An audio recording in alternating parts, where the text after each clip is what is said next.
Social safety network বাংলাদেশের যেই পরিমাণ যে সংখ্যক লোককে সামাজিক সুরক্ষা বেষ্টনীতে আনা হয়েছে পৃথিবীর অন্যান্য দেশে এটা অত্যন্ত বিরল।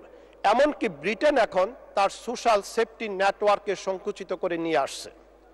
আগে চাইল্ড বেনিফিট দেওয়া হতো, সেই চাইল্ড বেনিফিট এখন কিন্তু উঠিয়ে দেওয়া হয়েছে।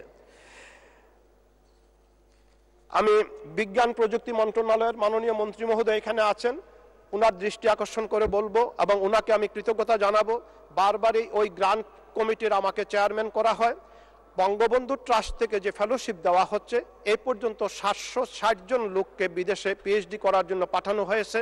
তাদেরকে ফিরিয়ে আনা নিশ্চিত করতে হবে এবং তাদেরকে স্ব ক্ষেত্রে গবেষণামূলক কাজে যদি নিয়োজিত করা যায় তাহলে আমাদের গবেষণা সায়েন্সটা আরও বেশি উন্নত লাভ করবে। আমি মাননীয় তথ্য প্রযুক্তি মন্ত্রণালয়ের প্রতিমন্ত্রী মহোদয় এখানে নেই, আমি ওনাকে আরেকটা জিনিস অনুরোধ করব যে আমি তথ্য প্রযুক্তির পক্ষে, আমি ডিজিটাল বাংলাদেশের পক্ষে, স্মার্ট বাংলাদেশের পক্ষে, কিন্তু আমাদের ডিজিটাল পদ্ধতি অর্থাৎ মোবাইল ফোন যেভাবে অপব্যবহৃত হচ্ছে আমার মনে হয় না যে আর বেশি দিন আমাদের এই প্রজন্ম প্রতিবন্ধী না হয়ে থাকতে পারবে।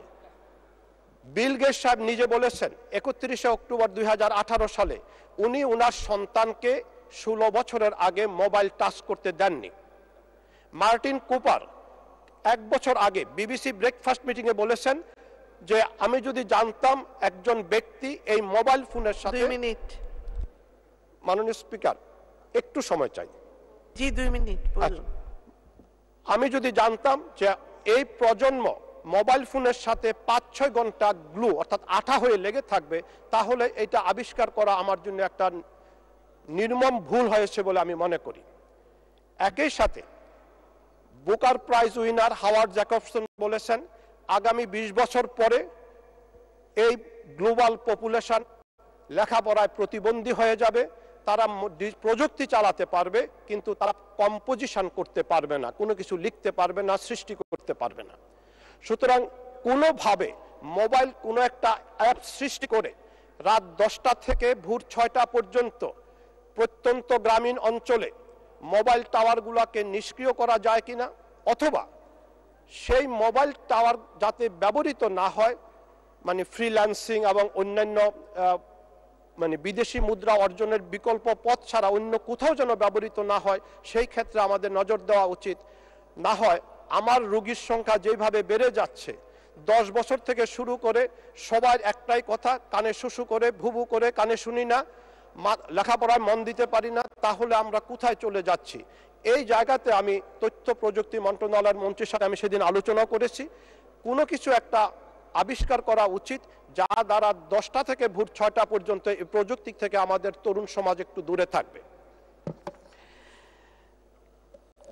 সার্বজনীন পেনশন স্কিম এর মতো এত বলিষ্ঠ কোনো পদক্ষেপ আমাদের অর্থনীতিতে অতীতে নেওয়া হয়েছে কিনা আমি জানি না।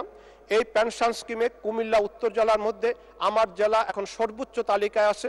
আমরা যখনই যাই প্রত্যেকটা ইউনিয়নে যে এটার সুফল বোঝানোর চেষ্টা করি এবং লোকজন স্বপ্নোদিত হয়ে সেটা করছেন। আমার মনে হয় আমরা প্রত্যেকে যদি নিজ নিজ এলাকায় এই সার্বজনীন পেনশন স্কিমের 4টা ক্যাটাগরিতে শ্রেণীভুক্তভাবে সবাইকে আনতে পারি তাহলে সেটা হবে দেশের জন্য মঙ্গলকর। মাননীয় সদস্য, আপনার তো সময় শেষ হয়ে গেছে। জি, আপনি 1 মিনিটে শেষ করুন।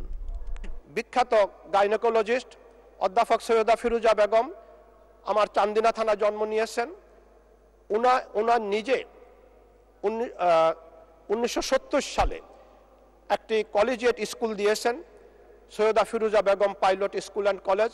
সেই কলেজটাকে সরকারিকরণের জন্য মাননীয় শিক্ষামন্ত্রীর কাছে আমি সবিনয় অনুরোধ জানাচ্ছি, মাননীয় শিক্ষামন্ত্রীর কাছে আমি সবিনয় অনুরোধ জানাচ্ছি সেই স্কুলটাকে সরকারিকরণ করা যায় কিনা। কারণ সৈয়দা ফিরুজা বেগম ঢাকা শহরে যত আজকে যারা এখানে পার্লামেন্টে আছেন ঢাকা শহরে জন্ম নিয়েছেন তাদের সবাই মাই ফিরুজা বেগমের রোগী ছিল।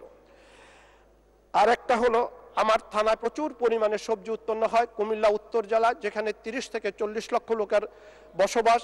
সেই জায়গাতে একটি সবজি কোল্ড স্টোরেজ করার আবেদন জানিয়ে মাননীয় কৃষিমন্ত্রীর দৃষ্টি আকর্ষণ করে আমি আমার বক্তব্য শেষ করছি।